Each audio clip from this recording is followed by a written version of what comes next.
Plutus Sports Analytics is a company based on minimizing the uncertainty in sports betting to help you maximize your profit. Newfoundland's first sports analytics team provides daily predictions for all Major League sports so you can win big. Whether you want to hit MLB picks out of the park or get a slam dunk on your NBA betting tickets, Plutus is a company of choice. Head to PlutusSportsAnalytics.com. That is PLUTUS sportsanalytics.com. Use code JSP10 for 10% off their deadly service.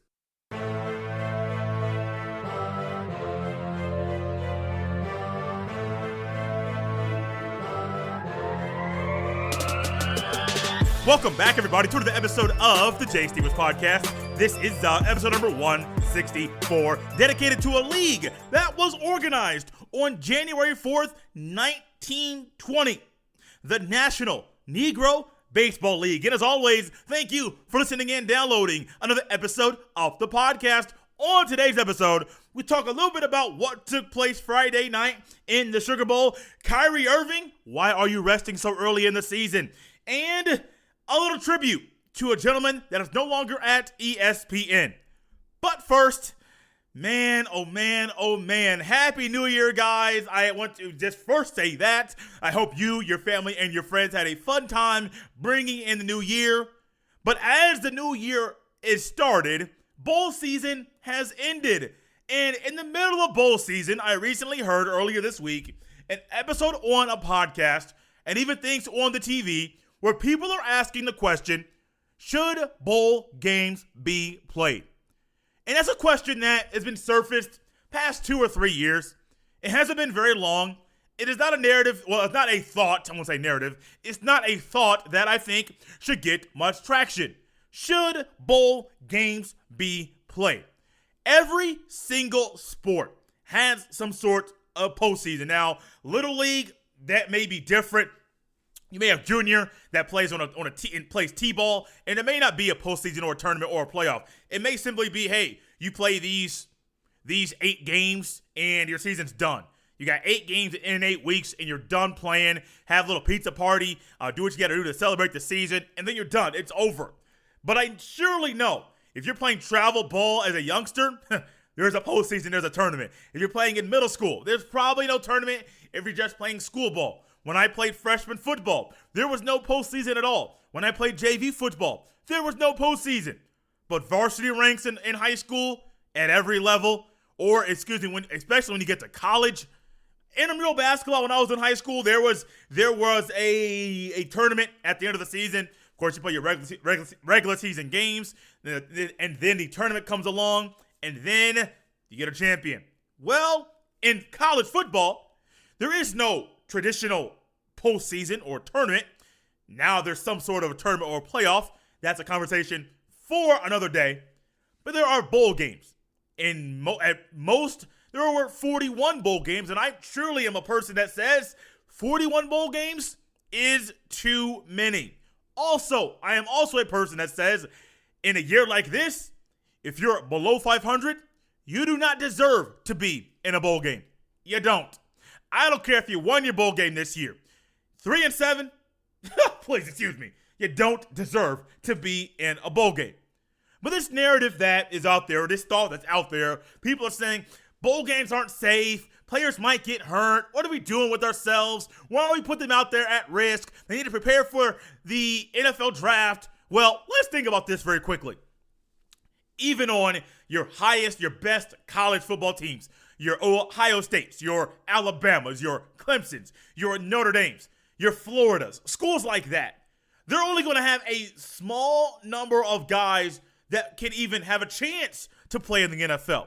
And in that small number of players that have a chance to play in the NFL, there's also a small number in that number that will even be able to play or get a chance to play in the NFL. Some will play on practice squads. Some may even get some run in the preseason, assuming there is a preseason next year. But for the most part, a lot of those guys, let's just say, I know it's more than 100, but let's just say there are 100 players on a team in college football. The majority of them, 80, 85, 90% of them, 96, 97% of them, aren't going to play. Now, granted, if there's 100, let's say 10, so 90% of the players are not going to play in the NFL. Not at all. So you mean to tell me that this thought that's out there from the media that people should not play bowl games? Oh, because they might get hurt, or because it's not good, or whatever their excuse is. Guys, let's be serious now. Bowl games in college football, even though it's unorthodox, it's different than any other sport. It is the way that college football has decided to award teams for their success or how they played during the regular season. I don't believe 41 bowl games should be the number. I would say dial that thing down. Even if you want to keep it at 41, or if you want to change the requirements, say, instead of being 500, you got to win 7 games. Go 7-5 in a regular year instead of 6-6. I wouldn't have a problem with that either. Honestly, it would make the competition on the field a whole lot better. But this thought, and even the thought that players opting out of bowl games, I don't like that either. I don't like that at all. I'm 100% against that one. Also, I'm 100% against this thought that there should not be bowl games, or do we need to play bowl games? Bowl games continue to be played. They should be played unless you find a way to incorporate more teams outside of the top 4. I'm not saying we need expansion for the playoff, but if you find a way to expand how many teams can play in the postseason to keep this thought of rewarding players for how they played in the season, go for it. But if the current system and the system that goes forward is bowl games, and you're saying, they shouldn't play because players might get hurt, then maybe, just maybe, football should not be played because players might get hurt. And I'm sure you would not want football to not be played because you like the football. So if football is played, let's keep the same way that we're rewarding players for what they have done during the regular season. Bowl games, got no problem with them. Let's keep playing them. Let's go ahead and take a trip to New Orleans, Louisiana, because what took place Friday night in the Sugar Bowl, oh my gosh, as a Buckeye fan, that made me very happy.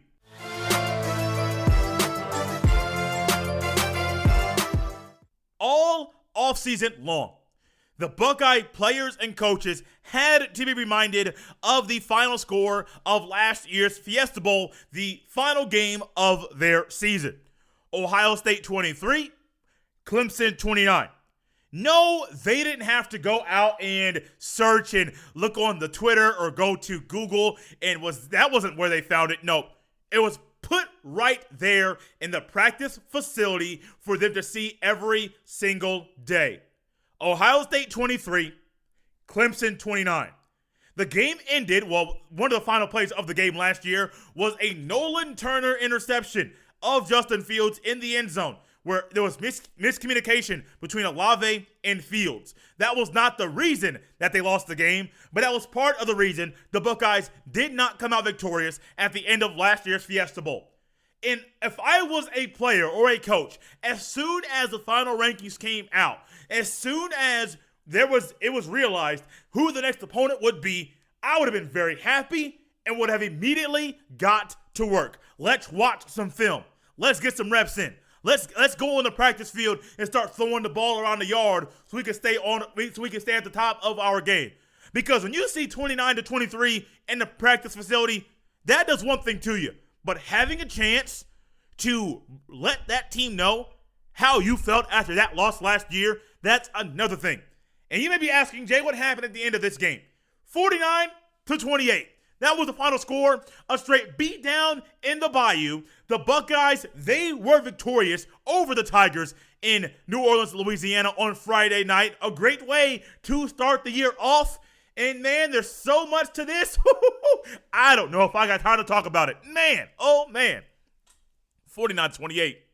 49-28. It all started a couple weeks prior to the game being kicked off, when the Ohio State Buckeyes would have to wait and see who their next opponent for the college football playoff semifinal game would be. Now, actually, it wasn't so much waiting, because I forgot, just reminded me, just popped into my head. During the final ranking show, they don't go 4-1. They go 1-4. Alabama was clear-cut number one. That was not something that you could escape. That was not something that you could get away from. They are clear-cut the number one team prior to that game, prior to that ranking coming out. They were the number one team in the country, and I don't know if anybody has a clear-cut argument to say that they weren't during this season. Number 2, the Clemson Tigers. They beat Notre Dame in the ACC championship, another beatdown in that game, and they're number 2. They were in the national championship last year. I know to me that holds no weight, but to the humans that vote, a lot of them say, oh, you were in the national championship last year. You didn't win it, but you were still in the game. That means something to us. So that's there. You have that. And what else do you have that's going to be there? You have the Buckeyes coming in at number 3. Notre Dame is number 4. Notre Dame lost in the Rose Bowl, which was played at Arlington, Texas, which I still can't wrap my head around this year. So Alabama won in the first game, kicked off around 4:20. Then in the nightcap, Ohio State and Clemson. So when you think about what took place, what happens the day of the rankings coming out, what happens to you if you're a player? Preparation starts. Mentally, you're there. Physically, you hope you're there. Coaches, you might get less sleep. You might spend more time watching film. You might spend more time discussing things with other coaches. Maybe hey, Ryan Day may have called Brian Kelly to say, hey, Brian, what worked in the first matchup? What worked in the second matchup against Clemson? I know not much. I know you guys lost the game, but what worked? I want to talk to you. You played them twice this year between the last time I played them. I want to see exactly what worked for you. And these phone calls start happening. These phone calls start working around. Maybe an extra Zoom call or two where players, hey, man, look, I'm not really about to be on the game very much right now. I got to watch more film. I got to prepare for this game. This is the biggest game of my life. And when you think about all that, and then when you see the game be kicked off, you're wondering in your mind, can the Buckeyes do it? I was wondering in my mind, can the Buckeyes do it? My ultimate prediction for this game, I had one of my friends who's an Ohio State fan got on me for this and said, hey, why aren't you being a homer? Well, I want to be objective and I want to be honest. I want to give my honest opinion about who I think will win this game. And going into it, I did a video on the Instagram page for the podcast at J Stevens Podcast there on Instagram. Give it a follow. Going to do more videos. Going to show my face more. Going to be very active, more active there on the Instagram to kind of enhance the ability of this podcast to not just be an audio space, but to be a space socially and digitally for people as well, for more people to connect with the podcast. So there on the Instagram page on New Year's Day around 11 a.m., I believe. I was right outside my parents' house. Had to pick up some things on New Year's Day. And I made it out very clear. I was going chalk in this game. I didn't want to go chalk. I'm not a person that wants to go 1-2 there that way. But that was how I thought this game would go. Both games. Number 1, Alabama beating Notre Dame. Number 2, Clemson beating Ohio State. Ha! Your boy was wrong in game number 2. And I'm glad that I am wrong because my team lives to see another day. Dabo Swinney ran his mouth all the time, all week long. And there are so many things you could talk about with Dabo Swinney. Dabo Swinney says this. Dabo Swinney says that. Dabo Swinney disrespects the Buckeyes. Dabo Swinney, Dabo Swinney, Dabo Swinney. There are 2 things that I think about when someone's running their mouth in this way. 1, they are confident. They are straight confident. But 2, the one that came into my head is maybe he understands or realizes how good the Buckeyes are. And him talking so much is a sign of fear or a sign that he's uneasy about his team's chances of winning the game. Not his feeling about how confident he is that his team would win. And Dabo kept talking. Dabo kept talking. And Dabo kept talking. Now, I'm not saying Dabo running his mouth was the reason why the Tigers lost. No, ultimately it happened on the field. No matter what Dabo Swinney did, Dabo running his mouth was part of the reason the Buckeyes lost the game. Nah, I won't put it all on Dabo Swinney. I will not do that. But one thing I will do is this. Dabo Swinney just added fuel to the fire.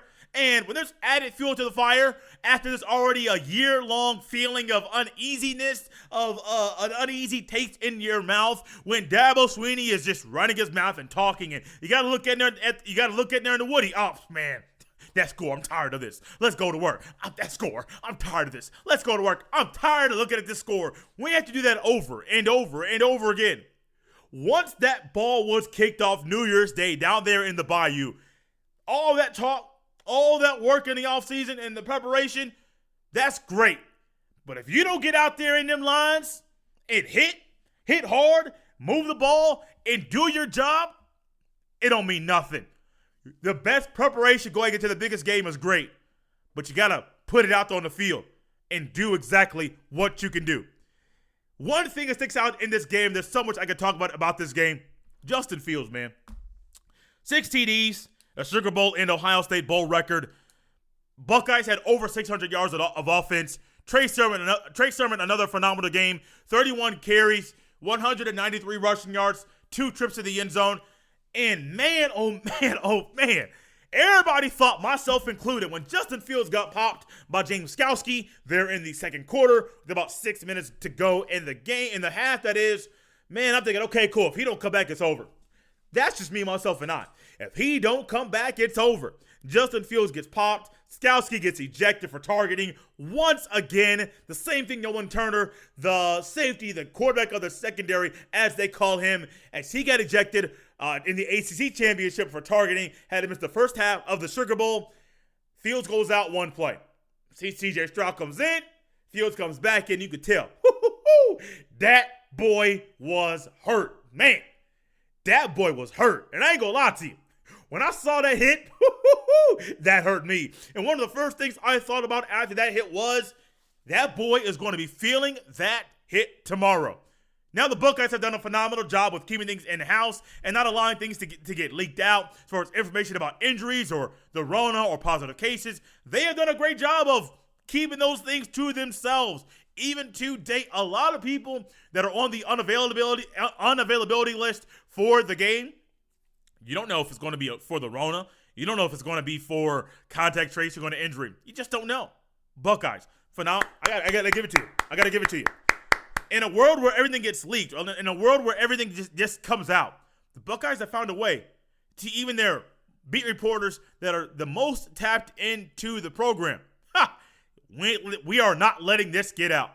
So back to Justin Fields. He's going to be hurting. But it was a game to play. Stroud comes in, Stroud comes out. Fields comes back in, 2nd and goal on the 9-yard line, left hash. Fields gets the snap, rolls right. Olave runs a route, phenomenal route, fakes out the corner, touchdown. And as Fields holds his side, going to the sideline, we're all wondering, can he play the rest of the game?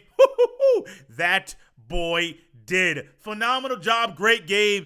And as you think about what this does to the Buckeyes mentality, the Buckeyes physically, and the psyche of the mentality of the Crimson Tide, as this is going to be probably one of the better national championship games we have watched in recent memory, let's think about this.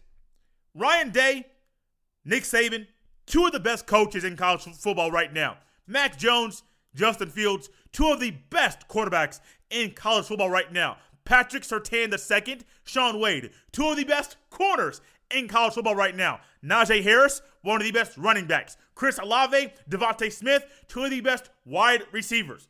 You can go on and on and on and on and on about the matchups, how teams are going to be playing, about the players and the coaches on both sides.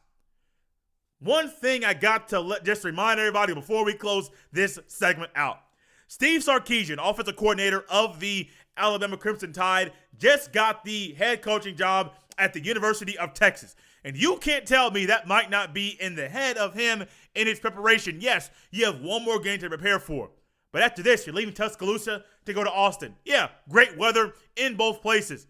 But when you have your foot in one place and your heart in another, man, oh man, that might be a little tricky. That might trip up the Crimson Tide in this game coming up. I'm not giving my pick or who I believe is going to win this game just yet. Not sure if that's going to come on Thursday's episode or on the 11th, the night of the game. But whatever day it is, you got to wait and see. But as of right now, Dabo Swinney running his mouth. That man kept talking. Just added fuel to the fire. And the rest, Dabo, 49-28, the rest is history.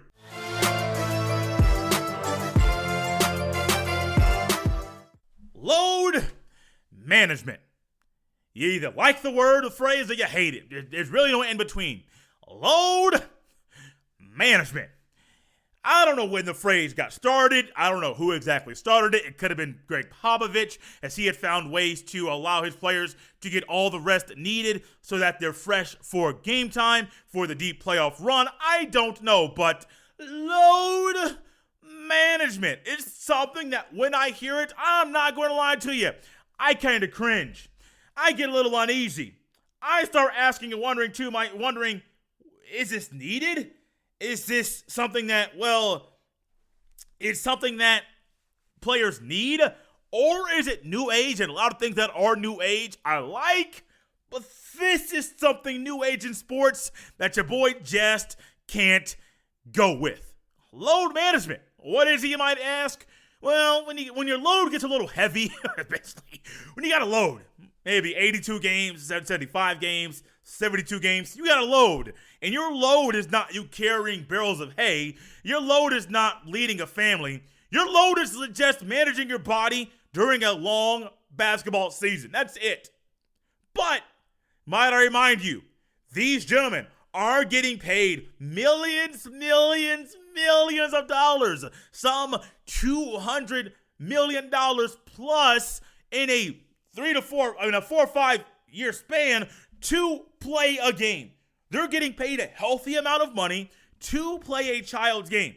And in them getting paid a lot of money, in their contracts, some contracts, they're built with load management, but the old school way was, you're signing this contract to play every game that's on the schedule. Regular season and postseason. Somewhere along the line, these players said, look, 82 games is too much. I don't care how much money y'all paying me. 82 games is too much. I need to rest my bones. Sir, you're 23 years old. What you want to rest for? Help me out. You are 23, 24, 25 years old. What you want to rest for? You ain't like you 85, 86, 87. You worked a long time. You've been retired for a little bit. You got a little side gig you're doing to stay busy, to stay young. But you're 23, 24, 25 years old. What are you resting for? Help me understand this.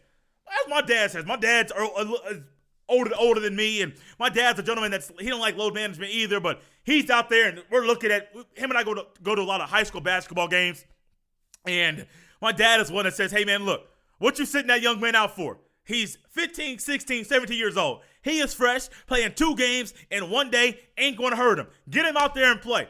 Now, I agree with that too.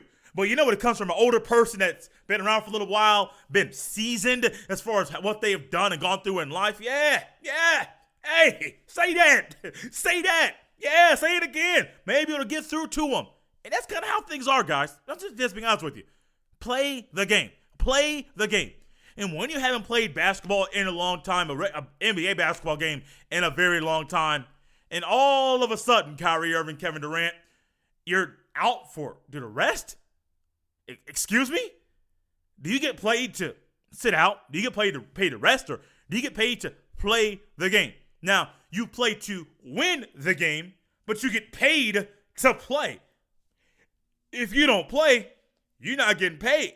Now, granted, some of these guys and their agents, they have found ways to put things inside of contracts that will allow them to sit out, to rest, to not be able to play, to not have to play every single game in a season. That's okay. I mean, for them, in their eyes, I don't like it because, once again, if we have 82 games on our regular season schedule and I'm the head coach, I expect to have not just player number 1, but also player number 15 and everybody else throughout that roster on the court all 82 games.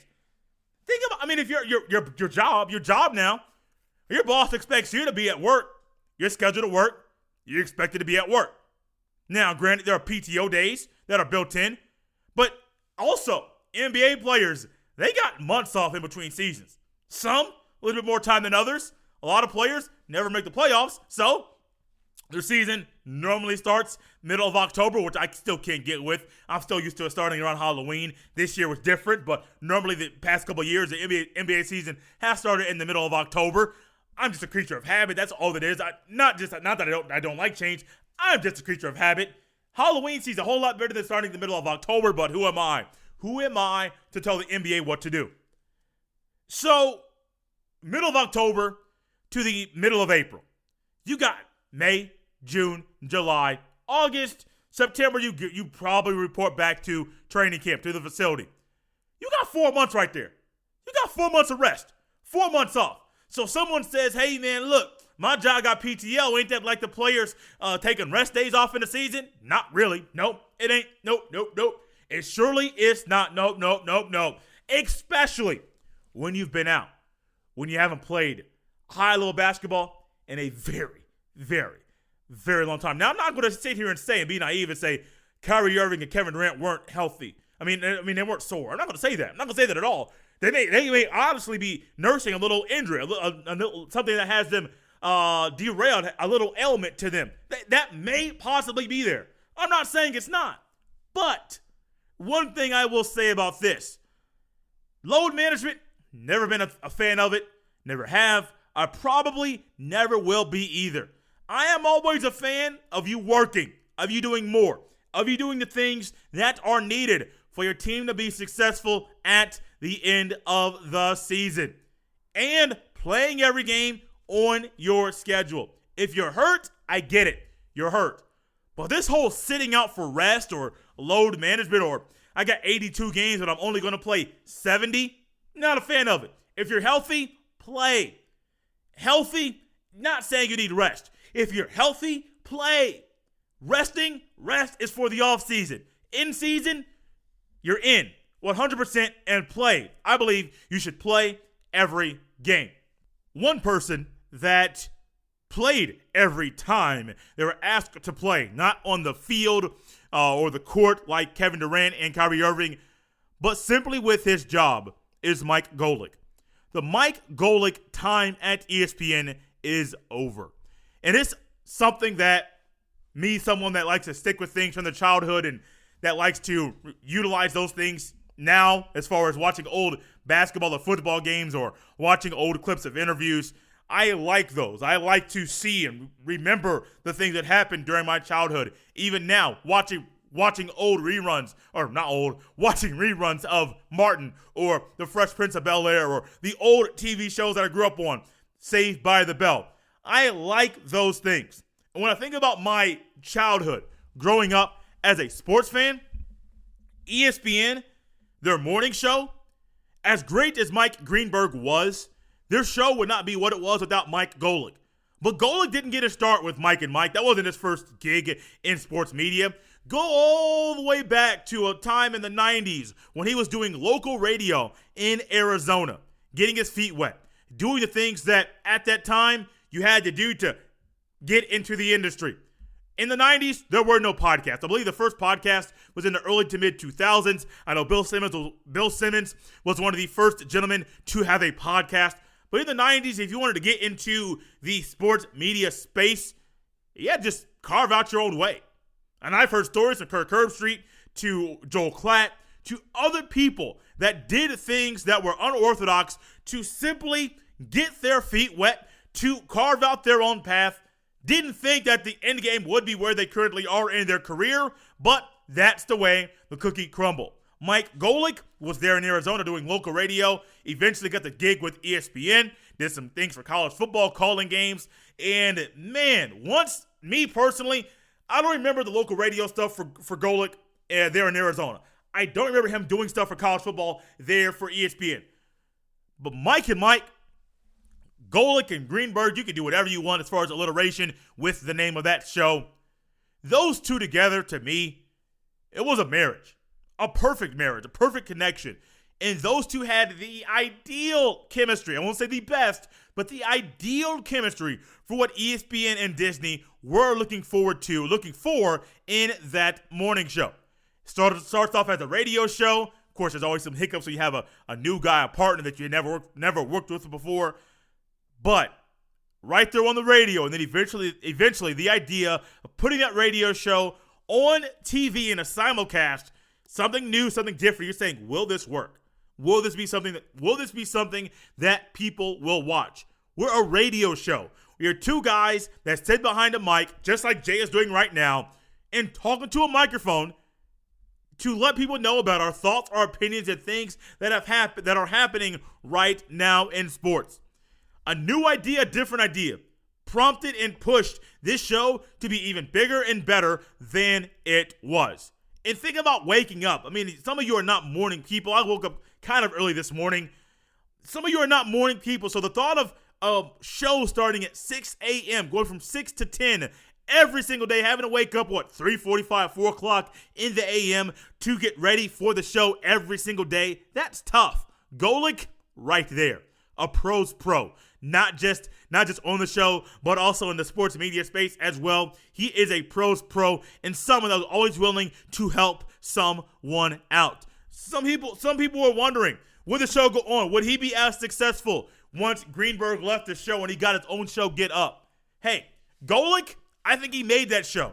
He not just made Mike and Mike, but also Golic and Wingo. He made that show as well. His charisma, his smile, his ability to make people laugh, sometimes cry, his ability to do different things, getting pied in the face on TV by Magic Johnson. Recently saw that clip from 2017, or whatever else he did, eating donuts live on the air in the middle of while talking. Oh, here's some food. I'm going to go ahead and eat that right there in front of you. Whatever it was Golic did, Mike Golic, waking up on ESPN for the past, 20 years, it was something many people did religiously. And I thoroughly enjoyed hearing him, watching him call college football games at the end of his tenure at ESPN. Something that I wish, I don't know if he was against it, but something that I wish he was able to do more of while at ESPN. Because no matter if it's the radio show or calling games or being a dad, as we see him so often do on TV, he is doing it at a high level in a way that makes everybody happy, and the people around him, his kids, from what I have heard, people listening to him or watching him call games, or the audience that was so large of Mike and Mike, no matter who it was, everyone saw Golic, and they will be remembered. They will remember a guy that woke up, had a smile on his face, and did his job, and was an enjoyable person to just watch and listen to. No matter if it was TV you're watching, radio you're listening, or watching him call games, or being a dad. Everyone, when they've come in contact with Mike Golic, left with a smile on their face. I never met the man. I wish I did. But from what I have seen and witnessed from him, from watching him on TV, he is someone that is a great colleague and someone that you could not just learn from, but have an enjoyable time listening to or watching him while he is doing something that he loves. Golic, we will miss you. ESPN is turning things and changing things, not just with TV, but also with radio as well. Golic, I wish you could be there, be an ESPN lifer. I wish you could keep your career with ESPN could keep going. But I myself am very excited to see what's next for Mike Golic. May it be another radio show, may it be a podcast like this one, or may it be him calling college football games. I hope it's a radio show, or a podcast, and calling games.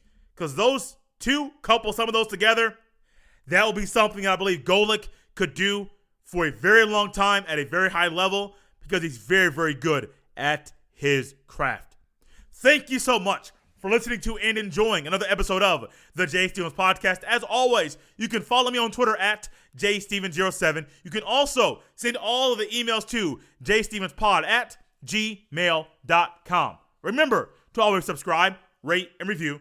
It's a great way for people that are searching for a new podcast to listen to come across this one. Then remember to always get the word out about the podcast via word of mouth. The things that we enjoy in life, we are more willing and somewhat wired to tell other people about. So no matter if this was your first episode or if you have been listening since episode number 1, be sure to let people know about the podcast. This has been episode 164 of the Jay Stevens Podcast. I will see you next time.